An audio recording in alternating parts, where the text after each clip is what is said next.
ನಿಮ್ಮ ಭಾವನೆಗಳಿಗೆ ಸ್ಪಂದಿಸುವ ನಿಮ್ಮ ಗೆಳೆಯ ಶ್ರೀಕಾಂತ್ ಮಾಡುವ ನಮಸ್ಕಾರಗಳು. ಇವತ್ತು ನಾನು ಮಾತನಾಡ್ತಾ ಇರ್ತಕ್ಕಂತ ಕರ್ನಾಟಕ ರಾಜ್ಯದಲ್ಲಿ ಒಂದು ಜಲವಂತ ಸಮಸ್ಯೆಯಾಗಿ ಉಳಿದುಕೊಂಡಿರ್ತಕ್ಕಂತ ಒಳ ಮೀಸಲಾತಿಯ ಕುರಿತು ಮಾತನಾಡ್ತಾ ಇದ್ದೇನೆ. ಈ ಒಳ ಮೀಸಲಾತಿ ಯಾಕೆ ಬೇಕು? ಒಳ ಮೀಸಲಾತಿಯ ಅವಶ್ಯಕತೆ ಯಾರಿಗಿದೆ? ಈ ಒಳ ಮೀಸಲಾತಿಯ ಅನಿವಾರ್ಯತೆ ಎಷ್ಟು ಇದೆ ಅಂತಕ್ಕಂಥದ್ದನ್ನ ಸಾರ್ವಜನಿಕವಾಗಿ ನಾವು ಚರ್ಚೆ ಮಾಡುವುದ ಅವಶ್ಯಕತೆ ಇದೆ. ಇದು ಕೇವಲ ಮಾದಿಗ ಸಮುದಾಯದ ಹೋರಾಟವೇ, ಅಥವಾ ಬಲಗೈ ಸಮುದಾಯದವರ ಹೋರಾಟವೇ, ಅಥವಾ ಎಡಗೈ ಸಮುದಾಯದವರ ಹೋರಾಟವೇ, ಅಥವಾ ಇದು ಒಂದು 101 ಜಾತಿಗಳ ಹೋರಾಟವೇ? ಈ ಎಲ್ಲವನ್ನ ನಾವು ನೋಡಿದಾಗ ಯಾರು ವಂಚಿತರಾಗಿದ್ದಾರೆ, ಯಾರು ಸೌಲಭ್ಯಗಳನ್ನ ಪಡೆದಿಲ್ಲ ಅಂತವರಿಗೆ ಈ ಒಂದು ಸೌಲಭ್ಯವನ್ನ ಕೊಟ್ಟು ಅವರನ್ನ ಮುನ್ನೆಲೆಗೆ ತರ್ತಕ್ಕಂತ ಈ ಒಂದು ಕಾರ್ಯ ಒಳ ಮೀಸಲಾತಿಯಾಗಿದೆ. ಈ ಒಳ ಮೀಸಲಾತಿಯ ಹೋರಾಟವು ಸುಮಾರು 1990ರ ದಶಕದಿಂದ ಈ ಹೋರಾಟ ಪ್ರಾರಂಭವಾಗ್ತಾ ಬಂದಿದೆ. ಈಗ 30ರಿಂದ 35 ವರ್ಷಗಳ ಕಾಲ ಈ ಹೋರಾಟಕ್ಕೆ ಒಂದು ವಯಸ್ಸಾಗಿದೆ. ಈ ಹೋರಾಟ ಹೇಗೆ ನಡೀತಿದೆ ಅಂತಂದ್ರೆ, ಎಲ್ಲರೂ ತಮ್ಮ ಮನೆ ಮಠವನ್ನ ಬಿಟ್ಟು ಹೋರಾಟದಲ್ಲಿ ಧುಮುಕಿಕೊಂಡವರು ಇದ್ದಾರೆ. ಇದಕ್ಕೆ ಕೇವಲ ಒಂದೇ ಒಂದು ಸಂಘಟನೆ ಹೆಚ್ಚು ಪ್ರಚಲಿತದಲ್ಲಿ ಇತ್ತಂದ್ರೆ ಅದು ಮಾದಿಗರ ದಂಡೋರ ಸಮಿತಿ ಅಂತಕ್ಕಂಥದ್ದು. ಆ ಒಂದು ಹೋರಾಟ ಮಂದಕೃಷ್ಣ ಮಾದಿಗರ ಅವರ ನೇತೃತ್ವದಲ್ಲಿ ನಡೀತಕ್ಕಂತ ಹೋರಾಟ ಸಾಮಾನ್ಯವಾಗಿ ಒಳ ಮೀಸಲಾತಿಯನ್ನ ಹುಟ್ಟು ಹಾಕಿದ್ದು ಆ ಒಂದು ಹೋರಾಟ, ಆ ಒಂದು ಸಂಘಟನೆ. ಈ ಒಂದು ಹೋರಾಟ ಹೇಗೆ ನಡೆದು ಬಂದ ದಾರಿಯನ್ನ ನಾವು ನೋಡಿದಾಗ ಬಹಳ ಚಿಂತಾಜನಕವಾದಂತ ಹೋರಾಟವಾಗಿದೆ. ಬಹಳ ನೋವಿನಿಂದ ಹೋರಾಟ ಮಾಡಿದ್ದಾರೆ. ಎಷ್ಟೋ ಜನ ತಮ್ಮ ಪ್ರಾಣವನ್ನ ಕಳೆದುಕೊಂಡಿದ್ದಾರೆ. ಈ ಹೋರಾಟಕ್ಕೆ ಹೋಗುವ ಸಮಯದಲ್ಲಿ ನಮ್ಮ ಉತ್ತರ ಕರ್ನಾಟಕ ಭಾಗದ ವಿಜಯಪುರ ಜಿಲ್ಲೆಯ ಬಸವನ ಬಾಗೇವಾಡಿ ಜಿಲ್ಲೆಯ 7 ಜನ ಒಂದು ಅಪಘಾತದಲ್ಲಿ ಸಾವಿಗೀಡಾಗ್ತಾರೆ. ಆ ಕುಟುಂಬಗಳ ಆಕ್ರಂದನ, ಆ ಕುಟುಂಬಗಳ ನೋವು ಹೇಳಲು ಸಾಧ್ಯ ಇಲ್ಲ. ಅಷ್ಟೊಂದು ನೋವುಗಳ ನಡುವೆ, ಅಷ್ಟೊಂದು ಕಷ್ಟಗಳ ನಡುವೆ ಹೋರಾಟ ನಿರಂತರವಾಗಿ ನಡೀತಾನೆ ಬಂದಿದೆ. ಆದ್ರೆ ಇಂದಿನ 2026 ಕಾಲಘಟ್ಟದಲ್ಲಿ ಈ ಒಂದು ಹೋರಾಟಕ್ಕೆ ಒಂದು ತಾರ್ಕಿಕ ಅಂತ್ಯ ಬಂದಿದ್ದರೂ ಕೂಡ ಕೆಲವು ಸಮುದಾಯಗಳು ಅದನ್ನ ವಿರೋಧಿಸ್ತಾ ಇದ್ದಾವೆ, ಕೆಲವು ಸಮುದಾಯಗಳನ್ನ ಸ್ವಾಗತಿಸ್ತಾ ಇದ್ದಾವೆ, ಕೆಲವು ಸಮುದಾಯಗಳನ್ನ ಕಡಾಖಂಡಿತವಾಗಿ ಒಳ ಮೀಸಲಾತಿ ಬೇಡವೇ ಬೇಡ ಅಂತ ಹೇಳ್ತಿದ್ದಾವೆ. ಇವು ಎಲ್ಲದನ್ನ ಅವಲೋಕಿಸಿದಾಗ ರಾಜ್ಯ ಸರ್ಕಾರ ಒಂದು ದಿಟ್ಟ ನಿರ್ಧಾರವನ್ನ ತೆಗೆದುಕೊಳ್ಳುವ ಅನಿವಾರ್ಯತೆ ರಾಜ್ಯ ಸರ್ಕಾರಕ್ಕಿದೆ. ಯಾಕೆ ರಾಜ್ಯ ಸರ್ಕಾರಕ್ಕೆ, ಇವತ್ತಿನ ಕಾಂಗ್ರೆಸ್ ಸರ್ಕಾರಕ್ಕೆ ಯಾಕೆ ಇದೆ ಅಂತಂದ್ರೆ, ಅವರು ಚುನಾವಣೆಗೆ ಬರುವ ಪೂರ್ವದಲ್ಲಿ ಪ್ರಣಾಳಿಕೆ ಒಳಗೆ ಹಾಕೊಂಡು ಬಂದಿದ್ದಾರೆ. ಏನಂತೇಳಿ, ನೀವು ನಮಗೆ ಸಪೋರ್ಟ್ ಮಾಡಿದ್ದೆ ಆದ್ರೆ ನಾವು ಒಳ ಮೀಸಲಾತಿಯನ್ನ ಜಾರಿಗೊಳಿಸ್ತೇವೆ, ಆ ಬದ್ಧತೆ ನಮಗಿದೆ ಅಂತ ಹೇಳಿದವರು ಕಾಂಗ್ರೆಸ್ ಸರ್ಕಾರದವರು. ಹಾಗೆ ಅನೇಕ ಎಲ್ಲ ಸರ್ಕಾರಗಳು ತಮ್ಮ ಬದ್ಧತೆಯನ್ನ ತೋರಿಸಿದ್ದೇವೆ.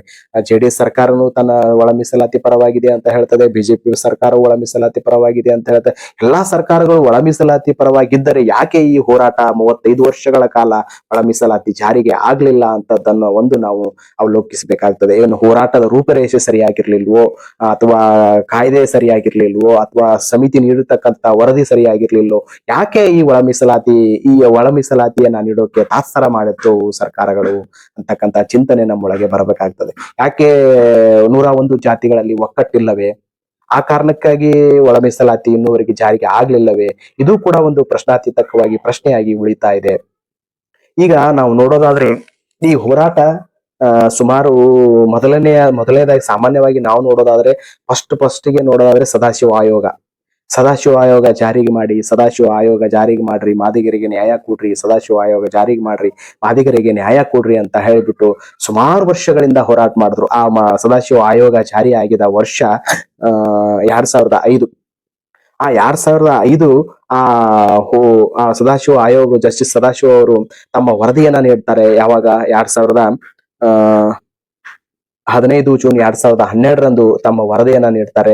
ವರದಿಯಲ್ಲಿ ಏನ್ ಹೇಳ್ತಾರೆಪ್ಪ ಅಂತಂದ್ರೆ, ಮಾದಿಗರಿಗೆ 6%, ಮಾದಿಗ ಸಂಬಂಧಿಸಿದ ಜಾತಿಗಳಿಗೆ 6%, ಹೊಲೆ ಸಂಬಂಧಿಸಿದ ಜಾತಿಗಳಿಗೆ 5%, ಅನ್ಟಚಬಿಲಿಟಿ ಅವರಿಗೆ 3%, ಹಾಗೂ ಇತರೆ 1% ಅಂತ ವರ್ಗೀಕರಣ ಮಾಡಿ ತನ್ನ ಜಸ್ಟಿಸ್ ಸದಾಶಿವ ಅವರು ತಮ್ಮ ವರದಿಯನ್ನ ಸಲ್ಲಿಸ್ತಾರೆ. ಆದ್ರೆ ಆ ವರದಿ ಯಾಕೆ ಮತ್ತೆ ನೆನೆಗುದಿಗೆ ಬೀಳ್ತದೆ ಗೊತ್ತಾಗಲ್ಲ.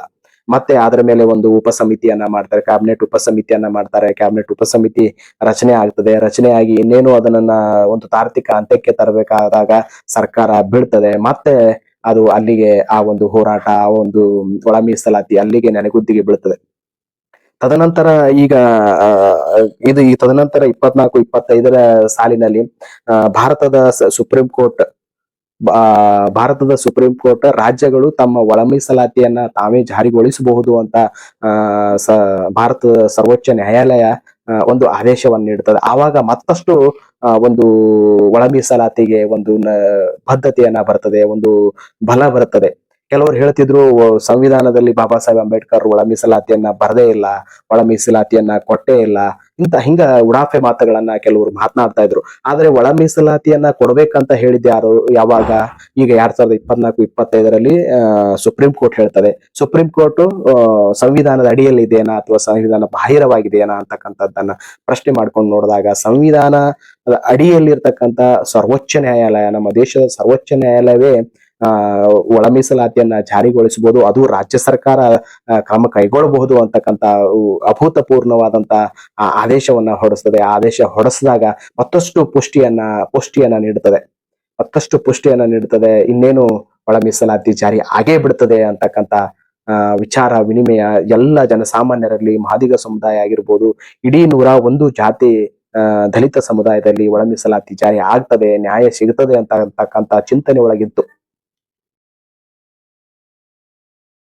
ಸುಪ್ರೀಂ ಕೋರ್ಟ್ ಆದೇಶ ಬಂದ ನಂತರ ಇಂದಿನ ಸರ್ಕಾರ ಇರತಕ್ಕಂತ ಕಾಂಗ್ರೆಸ್ ಸರ್ಕಾರ ಏನ್ ಮಾಡ್ತದೆ, ಇದಕ್ಕೊಂದು ಕಾನೂನಾತ್ಮಕ ಚೌಕಟ್ಟಿನಲ್ಲಿ ಒಳ ಮೀಸಲಾತಿಯನ್ನ ಕೊಡೋಣ ಅಂತಕ್ಕಂಥ ವಿವೇಚನೆ ವಿಚಾರವನ್ನು ಇಟ್ಕೊಂಡು ಜಸ್ಟಿಸ್ ನಾಗಮೋಹನ್ ದಾಸ್ ಅವರ ಕಮಿಟಿಯನ್ನ ರಚನೆ ಮಾಡ್ತದೆ.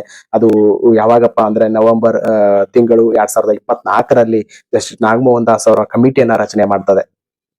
ಆ ಕಮಿಟಿ ಸುಮಾರು ತಿಂಗಳುಗಳವರೆಗೆ ಇಡೀ ರಾಜ್ಯದ ತುಂಬಾ ತಿರುಗಾಡಿ ಒಂದು ಪರಿಪೂರ್ಣವಾದ ಅಧ್ಯಯನವನ್ನ ಮಾಡಿ ಎಲ್ಲ ರೀತಿಯಾದಂತ ಜನಸಂಖ್ಯೆಗಳನ್ನ ಅವಲೋಕಿಸಿ, ಸಿಗ್ತಕ್ಕಂತ ಸೌಲಭ್ಯಗಳನ್ನ ಅವಲೋಕಿಸಿ, ಯಾರು ಜನರಿಗೆ ಎಷ್ಟು ಸೌಲಭ್ಯಗಳು ಸಿಕ್ಕಿದೆ, ಯಾವ ಸಮುದಾಯದವರು ಎಷ್ಟು ನೌಕರಿಯಲ್ಲಿದ್ದಾರೆ, ಯಾರು ಯಾವ ಸ್ಥಿತಿಯಲ್ಲಿದ್ದಾರೆ, ಅವರ ಆರ್ಥಿಕ ಸ್ಥಿತಿ ಏನು, ಅವರ ಸಾಮಾಜಿಕ ಸ್ಥಿತಿ ಏನು, ಅವರ ನೈತಿಕ ಸ್ಥಿತಿ ಏನು, ಹೀಗೆ ಎಲ್ಲವನ್ನ ಅವಲೋಕಿಸಿ ಎಲ್ಲವನ್ನ ಪರಿಪೂರ್ಣತೆಯನ್ನ ಅಧ್ಯಯನ ಮಾಡಿ ಮತ್ತೆ ಅವರು ಕೂಡ ಜಸ್ಟಿಸ್ ನಾಗಮೋಹನ್ ದಾಸ್ ಅವರು ಕೂಡ ಒಂದು ವರದಿಯನ್ನ ನೀಡ್ತಾರೆ.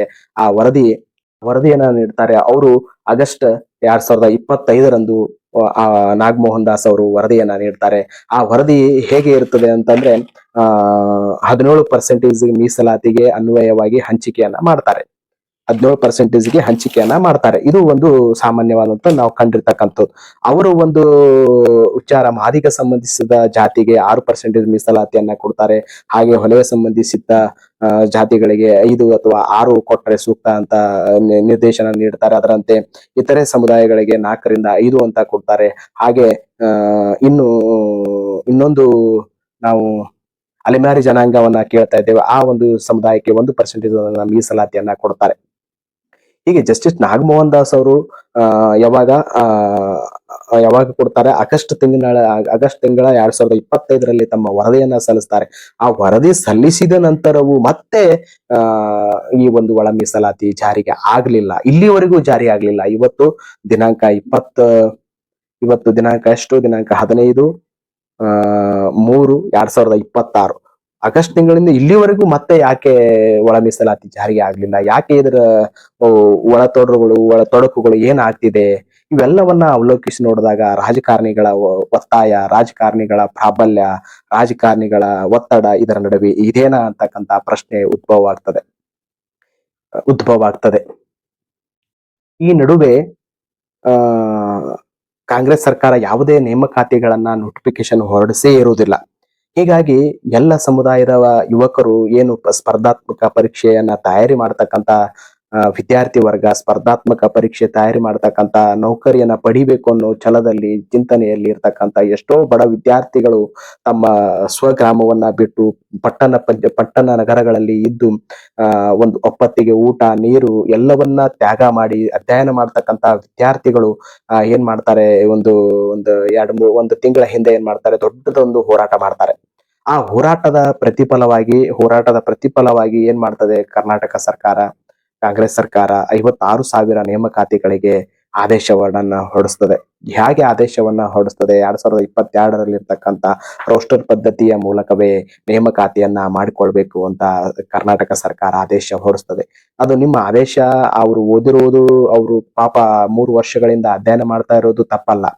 ಆದರೆ ಅವರಿಗೋಸ್ಕರ ಅವರ ಮತ್ತು ದಲಿತ ಸಮುದಾಯ ನಡುವೆ ಭಿನ್ನಾಭಿಪ್ರಾಯ ಉಂಟು ಮಾಡುವ ರೀತಿಯಲ್ಲಿ ಆದೇಶಗಳು ಆರ್ಡರ್ಗಳು ಬರಬಾರ್ದಂತ ನನ್ನ ಒಂದು ಅಭಿಪ್ರಾಯ.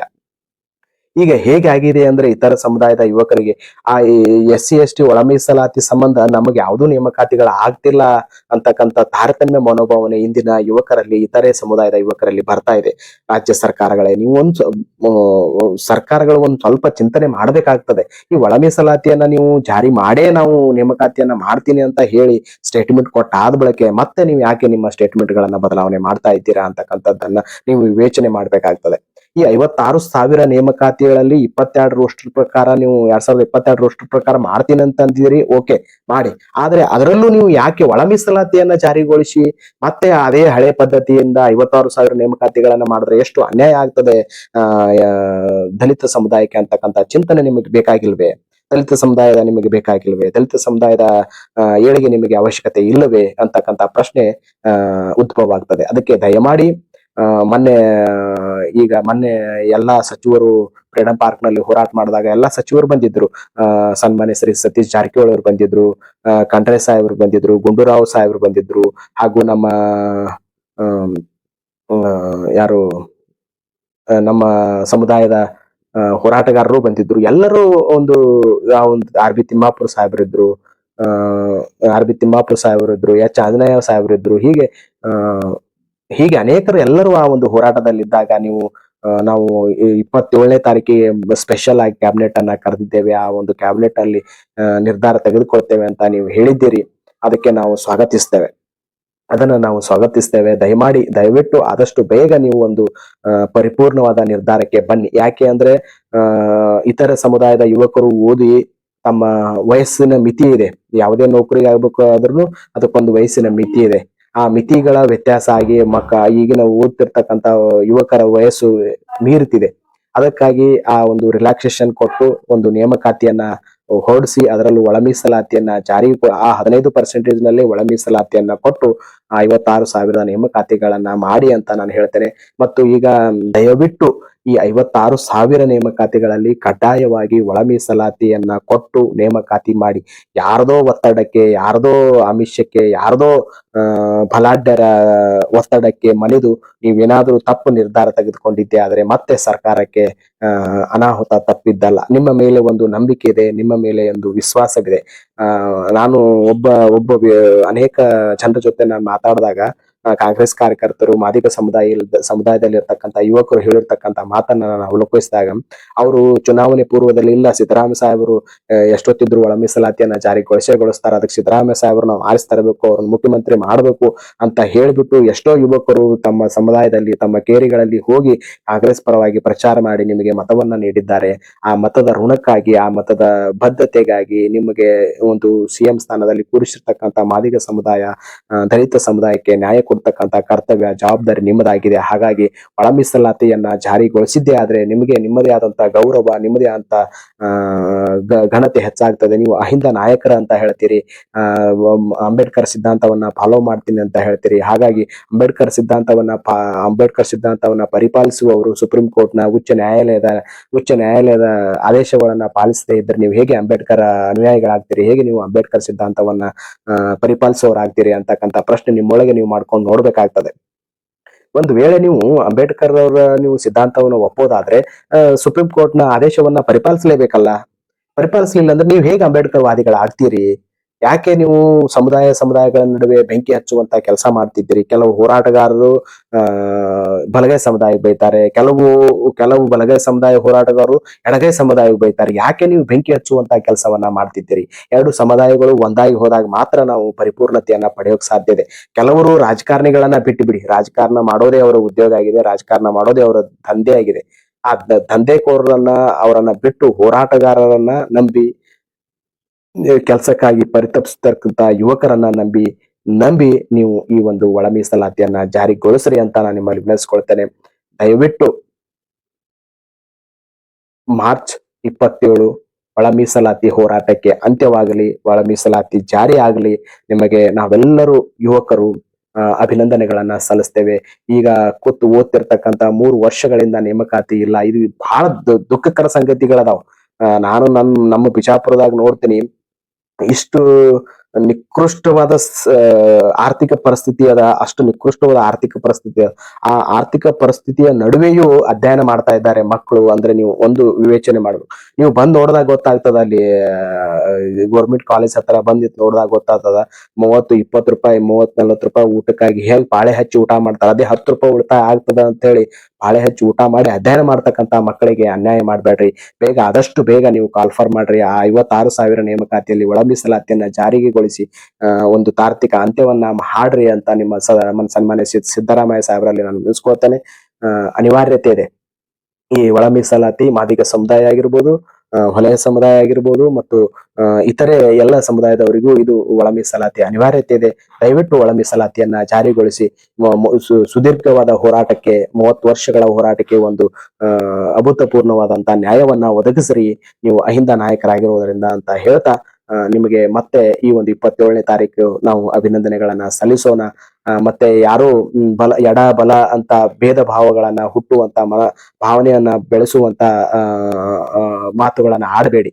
ಸಹೋದರತ್ವದಿಂದ ನಾವು ಹೋಗೋಣ, ಸಹೋದರತ್ವದಿಂದ ನಾವು ಬದುಕೋಣ. ಬಾಬಾ ಸಾಹೇಬ್ ಅಂಬೇಡ್ಕರ್ ಕೊಟ್ಟಿರ್ತಕ್ಕಂಥ ಸಂವಿಧಾನದ ಅಡಿಯಲ್ಲಿ ಒಳ ಮೀಸಲಾತಿ ಜಾರಿ ಆಗ್ತಿದೆ. ಆ ಸಂವಿಧಾನದ ಅಡಿಯಲ್ಲಿ ನಾವು ಬದುಕೋಣ. ಸಂವಿಧಾನ ಇಲ್ದಿದ್ರೆ ನಾನು ಇಲ್ಲ, ನೀನು ಇಲ್ಲ. ಮೊದಲು ಕಲ್ಪನೆ ಇರಲಿ. ಸಂವಿಧಾನ ಇರದಿದ್ರೆ ನಾನು ಇಲ್ಲ, ನೀನು ಇಲ್ಲ, ಎಡನೂ ಇಲ್ಲ, ಬಲನೂ ಇಲ್ಲ. ಅದಕ್ಕ ಎಡ ಬಲ ಅಂತ ಜಗಳಾಡದೆ ನಾವು ನ್ಯಾಯಯುತವಾಗಿ ಇದ್ದಿದ್ದೇ ಆದ್ರೆ ಒಳ ಮೀಸಲಾತಿ ಕಾನೂನಾತ್ಮಕವಾಗಿ ಜಾರಿ ಆಗ್ತದ. ಅದಕ್ಕೆ ಎಲ್ಲರೂ ಸ್ಪಂದನೆ ಮಾಡುವುದು ನಮ್ಮ ಆದ್ಯ ಕರ್ತವ್ಯ. ಯಾಕಂದ್ರೆ ಅಂಬೇಡ್ಕರ್ ಅನುಯಾಯಿಗಳು ನಾವು ಆಗಿದ್ರೆ ಆ ಒಂದು ಒಳ ಮೀಸಲಾತಿಯನ್ನ ಸ್ವಾಗತಿಸೋಣ ಅಂತ ಹೇಳ್ತಾ ಹೃದಯಪೂರ್ವಕವಾಗಿ ಅಭಿನಂದನೆಗಳನ್ನು ಸಲ್ಲಿಸ್ತೇನೆ. ಈ ಒಂದು ಒಳ ಮೀಸಲಾತಿಯನ್ನ ಜಾರಿಗೊಳಿಸ್ರಿ. ಅಲ್ಲಿವರೆಗೆ ಈಗ ಇನ್ನೂ ಕಾವಿನಲ್ಲಿದೆ. ಏನ್ ನಿರ್ಧಾರ ತಗೋತಾರೋ ಏನಿಲ್ಲೋ, ಹೀಗೆ 108 ಚಿಂತೆಗಳು ಸಮುದಾಯಗಳಲ್ಲಿ ಇದೆ. ಅದಕ್ಕೆ ಕಾಯೋಣ. ಏನು ಒಳ್ಳೆ ನಿರ್ಧಾರ ಬರ್ತದಂತೆ ಎಲ್ಲ ನಮ್ಮ ಸಚಿವರುಗಳು ಎಲ್ಲರೂ ಅಭಿಪ್ರಾಯವನ್ನ ವ್ಯಕ್ತಪಡಿಸಿದ್ದಾರೆ. ನಿನ್ನೆ ಬಾಗಲಕೋಟದಲ್ಲಿ 27ನೇ ತಾರೀಕಿಗೆ ಸನ್ಮಾನ್ಯ ಸಿದ್ದರಾಮಯ್ಯ ಸಾಹೇಬರಿಗೆ ಮೀಡಿಯಾದವರು ಕೇಳಿದಾಗ ಇಲ್ಲ 27ನೇ ತಾರೀಕಿಗೆ ಒಂದು ತೀರ್ಮಾನಕ್ಕೆ ಬರ್ತೇವೆ ಅಂತ ಹೇಳಿ ಭರವಸೆಯನ್ನ ನೀಡಿದ್ದಾರೆ. ಹಾಗಾಗಿ ಆ ಭರವಸೆಯನ್ನ ಕಾಯುತ್ತಾ ಕುಳಿತಿದ್ದೇವೆ. ಮಾರ್ಚ್ 27 ಕಾಯೋಣ, ಸಂಯಮದಿಂದಿರೋಣ. ಸುಮಾರು 30 ವರ್ಷಗಳಿಂದ ಹೋರಾಟ ಮಾಡ್ಕೊಂಡು ಬಂದಿದ್ದೇವೆ. ಇನ್ನು ಕೇವಲ ಇನ್ನೊಂದು 12 ದಿನಗಳ ಕಾಯೋದು ನಮಗೇನು ಕಷ್ಟವಲ್ಲ. ಸಂಯಮದಿಂದಿರೋಣ ಅಂತ ಹೇಳ್ತಾ ಎಲ್ಲರಿಗೂ ಈ ಒಂದು ಮಾಹಿತಿ ಅವಶ್ಯಕತೆ ಇದ್ದಿದ್ದರಿಂದ ಅದನ್ನ ಸ್ವಲ್ಪ ಅಧ್ಯಯನ ಮಾಡಿ ನನಗೆ ತಿಳಿದ ಮಟ್ಟಿಗೆ ನನ್ನ ಭಾವನೆಯನ್ನ ವ್ಯಕ್ತಪಡಿಸಿದ್ದೇನೆ. ನಿಮಗೂ ಏನಾದ್ರೂ ಇದರಲ್ಲಿ ವಿಶೇಷತೆ ಇತ್ತು ಅಂದ್ರೆ, ಇನ್ನು ನೀವೇನಾದ್ರೂ ನಿಮ್ಮ ಭಾವನೆಯನ್ನು ವ್ಯಕ್ತಪಡಿಸೋದಿತ್ತಂದ್ರೆ ನನ್ನ ಕಮೆಂಟ್ ಬಾಕ್ಸ್ ನಲ್ಲಿ ಈ ವಿಚಾರವಾಗಿ ಒಳ ಮೀಸಲಾತಿ ಯಾಕೆ ಬೇಕು ಅಂತಕ್ಕಂಥದ್ದನ್ನ ನಿಮ್ಮ ವಿವೇಚನೆಗೆ ಒಳಪಟ್ಟಂತೆ ಏನಾದ್ರೂ ಹೇಳೋರಿದ್ರೆ ಹೇಳ್ಬೋದು. ಆದ್ರೆ ಅದು ಸ್ವಾರಸ್ಯಕರವಾಗಿರಲಿ ಅಂತ ನಾನು ಹೇಳ್ತಾ ಇಲ್ಲಿವರೆಗೆ ನನ್ನ ಒಂದು ಮಾತುಗಳನ್ನ ಆಲಿಸಿದ ತಮಗೆ ಕೋಟಿ ಕೋಟಿ ನಮನಗಳು. ಈ ಒಂದು ಯೂಟ್ಯೂಬ್ ಚಾನಲ್ ಅನ್ನ ಸಬ್ಸ್ಕ್ರೈಬ್ ಮಾಡಿ, ಶೇರ್ ಮಾಡ್ರಿ, ಲೈಕ್ ಮಾಡ್ರಿ ಅಂತ ನಿಮ್ಮಲ್ಲಿ ವಿನಂತಿಸ್ಕೊಳ್ತಾ ನನ್ನ ಒಂದು ಈ ಮಾತುಗಳನ್ನ ಮುಕ್ತಾಯಗೊಳಿಸ್ತೇನೆ. ಮತ್ತೆ ಇನ್ನೊಂದು ಸಾಮಾಜಿಕ ವಿಚಾರದೊಂದಿಗೆ ನಾನು ನಿಮ್ಮ ಜೊತೆಗೆ ಬರ್ತೇನೆ ಅಂತ ಹೇಳ್ತಾ ಈ ಒಂದು ಮಾತುಗಳನ್ನ ಮುಗಿಸ್ತೇನೆ. ನಮಸ್ಕಾರಗಳು.